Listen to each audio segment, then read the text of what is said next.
Has anybody at the table ever dated a narcissist?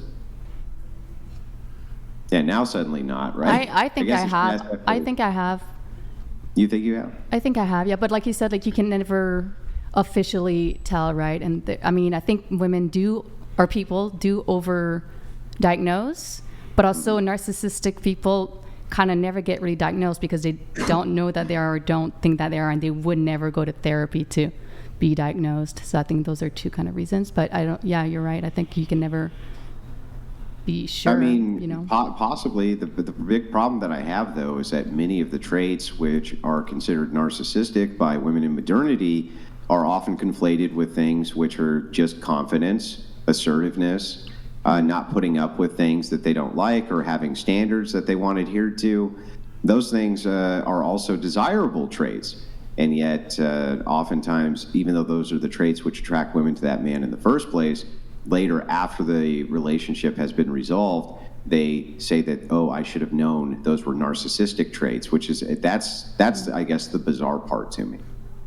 It's like, the guy you said, for instance, Rachel, you said, I dated a narcissist. When you think about those narcissistic traits that you now look back on and say, these were signs of narcissism, weren't those similar traits to what attracted you to the guy in the first place?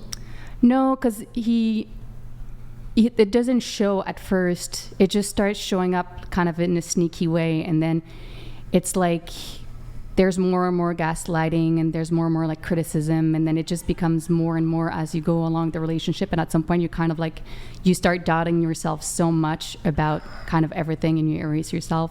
But at the beginning, you don't. It doesn't show as confidence or anything like that. It's. Well, what does it show as? At the beginning, it doesn't show at all. Yeah, but what was this guy's narcissistic trait? Just like constant criticism. You feel like you have to walk on eggshells. Like everything you're going to do is going to be wrong. Everything you're going to say is going to be wrong. He's going to kind of freak out about every little thing that you say. Those could apply to a narcissist, but they could also apply to somebody who's not a controlling. Like he needs to control the situation. It needs to be like he wants, and like let's say there's a double standard as well. Like he makes a joke, and if you make that joke, then it doesn't, All of those things, which I agree probably aren't desirable characteristics, can still be held by people who are not narcissists. Yeah, I agree. That's why I said you can never really know.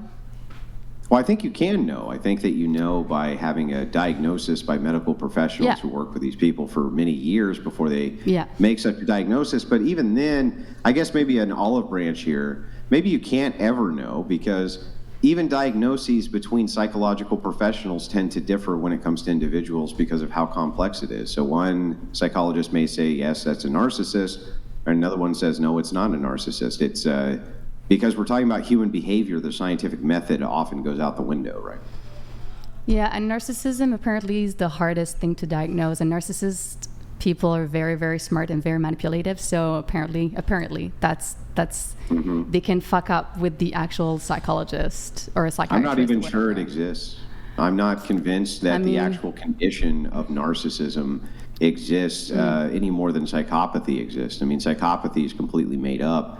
It's not in any psychological handbooks, not in any of the DSMs. It's just never, we made it up, right? We made the entire, people call each other psychopaths all the time. It's not even a diagnosable condition. It's like, we just made it up. I guess it's just like, how many of you didn't know that? How many of you didn't know that we made up psychopathy? We made up psychopath. That's a totally made up diagnosis. How many of you knew that? I didn't. Yeah. It's completely fabricated. I think it's fun to call people that, right? I guess. Oh, that guy's a real psycho. But that's not what they call it. They call it, it's a personality disorder. They have different names. You might refer to that as some form of psychopathy, but there's no actual diagnosis for psychopathy. So yeah, it's hard for me to believe some of these kind of widely used diagnoses like narcissism. I'm not even sure if they really exist. Wait, so none of y'all have dated a narcissist, really? None of you? Come on. I just said I think I did. I think my dad is one. Your dad's one? I think so. Okay. Nope. I don't think so. No narcissist? Yes? That has narcissistic tendencies, yes. Okay. But there's a difference if you have tendencies or you're, like you guys said, are actually Tendencies. diagnosed Right. with it. Yeah. Yeah, I mean, and that's the bothersome thing, right? It's like narcissistic tendencies means what? So I do feel, I mean, I did some research on narcissism. There's two types of narcissism. There's covert and overt. No, And- covert narcissism, and there's actually 6 different kinds. Okay. But covert narcissism is under the umbrella, and it's widely disputed by psychologists if covert narcissism even exists, or grandiose narcissism, if that even exists, right? So that would these are umbrella terms, but again, it's very difficult to get to specificity when you start to dive into it. You start to find out, well, it's a lot more vague than you think. I think it's important to do research on these, I guess, diagnoses, and before you choose to self-diagnose or diagnose someone else without a medical professional. But it can help you be aware of what's going on with that person and why they have these tendencies. Like, for example, like I feel that narcissists lack empathy. So it's the difference between the overt and covert that I was mentioning is overt is the grandiose narcissism. It's very outward projection, whereas covert it's harder to really spot because they don't really need the praise from society. It's more, I guess sneaky is just like an easier way to put it. And I do feel that overt narcissism is like the embodying of grandiose behaviors and thinking that they are better than others because they have that lack of empathy, but they also can be very charming because they put on some sort of facade. Yeah, let me try to give you like maybe a different take here. Well, I was in a shop one time, and I was welding something up, and I looked up, and a guy had put a drill bit through his hand, and he was screaming, and it was bleeding everywhere. And all of us stopped what we were doing and started laughing. Of course, we went over and we were helping him while he was screaming, but we were laughing hysterically while this was happening. Does that show a distinct lack of empathy? Right? I think it does, but I think that when you're talking about masculinity and you're talking about how men behave, we're not supposed to be overly empathetic. We're not supposed to be that way. That's not what we're designed to do. We're literally designed to go out and kill large animals, right, and feel nothing. We're not supposed to care about Fluffy. We're not supposed to care how Fluffy looks. We're supposed to care how Fluffy tastes. And so what happens, I think, is this kind of great conflation where because women are very empathetic to each other, they think that men, in turn, are also supposed to be very empathetic. Men are not empathetic. We're not empaths. We're not supposed to be empaths. That would be very bad if we were empathetic, in fact. That would be the opposite of good. And we wouldn't have been able to hunt very well, for instance, right? I don't believe that narcissism is directly associated with gender or masculinity or femininity. True. I don't think that laughing at the matter at hand it's like the direct example of a lack of empathy as what I was relating to with narcissism. It's almost, it feels very fake when they do the display of empathy because they have that lack of depth when it does come to their empathy, and they will make it more obvious. Many men have trouble conveying, for instance, and women too, right? So this argument would be used right back against you. Many people just have trouble conveying empathy. It doesn't even mean that they're not empathetic. They just have trouble with it. Or they're not particularly wired to be empathetic. Men especially are not wired to be empathetic. We're not supposed to be empathetic. We're supposed to have barriers and guards from empathy for a reason.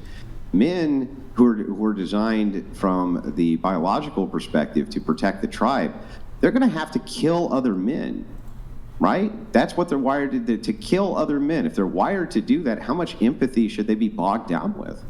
Probably not much, right? Probably not much.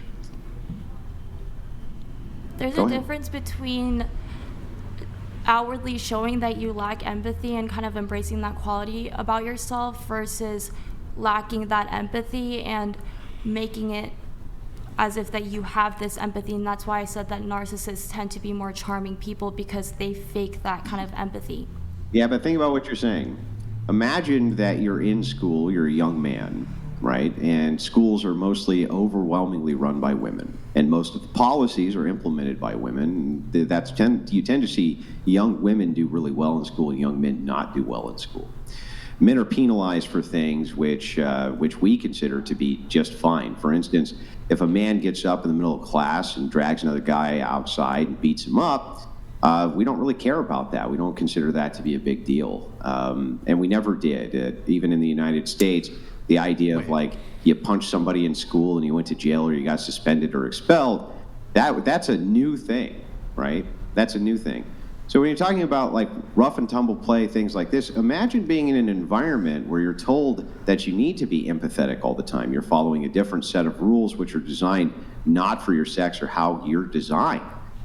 It would be very easy for you to fall into the pattern of faking things like empathy in order to keep the people around you happy, even though there's absolutely nothing wrong with you having far less of it or not expressing it. Does that make sense? Yeah, like when you were in school, when you guys aren't that removed from high school, who was more likely to get into fistfights, the boys or the girls?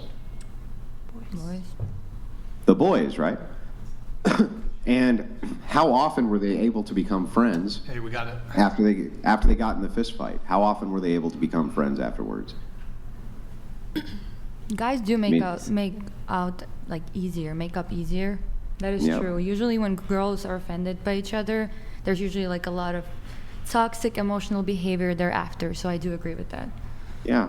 So what happens is that men kick the shit out of each other all the time, and we just don't see a big deal with it. And we're not very empathetic about it, and we usually laugh hysterically at the guy who's on the ground and then pick his ass up and brush him off. Like, that's how we do things. Women, they don't do things that way. They're looking for empathy, things like this.